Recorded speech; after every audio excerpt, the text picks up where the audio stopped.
Nakiisa ang Bulacan PNP sa bloodletting activity na isinagawa ng Regional Medical and Dental Unit 3 dito sa Camp General Alejo S. Santos, City of Malolos, Bulacan.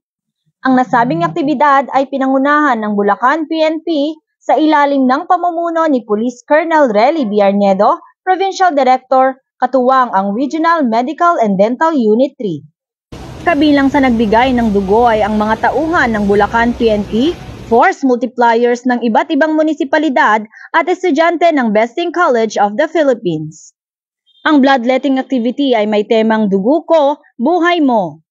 Ang mga nakalap na dugo mula sa bawat individual ay mapupunta sa Jose B. Lingad Memorial General Hospital na isang pampublikong pagamutan na makikinabang ang ating mga kababayan dito sa gitnang Luzon. Naglalayon din ito na makatulong upang matiyak na ang mga stock ng dugo ay nananatiling sapat para sa mamamayan.